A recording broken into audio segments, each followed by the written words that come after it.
ಇನ್ನು ಮೀನರಾಶಿ ನೋಡೋಣ. ಮೀನರಾಶಿಯವರಿಗೆ ವಾರದ ಆದಿಯಲ್ಲಿ ಸಹೋದರರಿಂದ ಮನಸ್ತಾಪ ಬರುತ್ತೆ. ವೃತ್ತಿಯಲ್ಲಿ ಅನುಕೂಲ ಚೆನ್ನಾಗಿದೆ, ಉತ್ತಮ ಫಲಗಳಿದ್ದಾವೆ. ಶತ್ರು, ಸಾಲ, ಸೋಲಿನ ಭಯ, ವ್ಯಸನಕ್ಕೆ ಬಲಿಯಾಗ್ತೀರಾ. ಯಾವುದೋ ಒಂದು ದುಶ್ಚಟ ಅಥವಾ ಇನ್ಯಾವುದೋ ಅಂಥವ್ರ ಸಂಪರ್ಕ ಏರ್ಪಾಡಾಗ್ಬಿಟ್ರೂ ಸಾಕಾಗ್ಬಿಡುತ್ತೆ, ಹಾದಿ ತಪ್ಪು ಹೋಗ್ಬಿಡುತ್ತೆ. ಹೀಗಾಗಿ ಸ್ವಲ್ಪ ಹುಷಾರಾಗಿರಬೇಕು ಮೀನರಾಶಿಯವರು. ವಾರದ ಆದಿಯಲ್ಲಿ ಚಂದ್ರ ಕೂಡ ವೀಕ್ ಆಗಿರ್ತಾನೆ. ಅವನ ಸಂಚಾರ ನಿಮಗೆ ತೃತೀಯದಲ್ಲಿದ್ದಾಗ ಕೆಟ್ಟ ಸಲಹೆಗಳು ಬಂದುಬಿಡುತ್ತೆ, ಅದೇ ನಿಮಗೆ ಇಷ್ಟ ಆಗಿಬಿಡುತ್ತೆ. ತನ್ನ ಮೂಲಕ ನಿಮ್ಮ ಹಾದಿನೂ ತಪ್ಪು ಹೋಗ್ಬಿಡುತ್ತೆ. ಇದು ಹೀಗಾಗಿ ಹುಷಾರಾಗಿರಬೇಕು.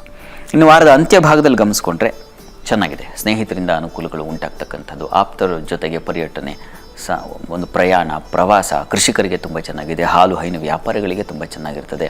ಮಕ್ಕಳಿಂದ ಸಮಾಧಾನ, ಸೌಕರ್ಯ, ಅವರಿಂದ ಅನುಕೂಲಗಳು ಉಂಟಾಗ್ತಕ್ಕಂಥದ್ದು ಇದೆಲ್ಲ ತುಂಬ ಚೆನ್ನಾಗಿದೆ. ಕೃಷಿ, ಭೂಮಿ ವ್ಯವಹಾರಗಳಲ್ಲಿ ಲಾಭ ತುಂಬ ಚೆನ್ನಾಗಿದೆ. ಗುರುವಾರದಿಂದ ತುಂಬ ಚೆನ್ನಾಗಿದೆ, ನಿಮಗೆ ಚೆನ್ನಾಗಿರ್ತೀರ. ವಾರ ಇಡೀ ತುಂಬ ಅನುಕೂಲ ಉಂಟಾಗುತ್ತೆ. ಅಂದರೆ ವಾರ ಮಧ್ಯದಿಂದ ತುಂಬ ಅನುಕೂಲ ಉಂಟಾಗುತ್ತೆ. ಪ್ರಾರ್ಥನೆಗೆ ಇಷ್ಟ ದೇವತಾ ಆರಾಧನೆ ಮಾಡಿ.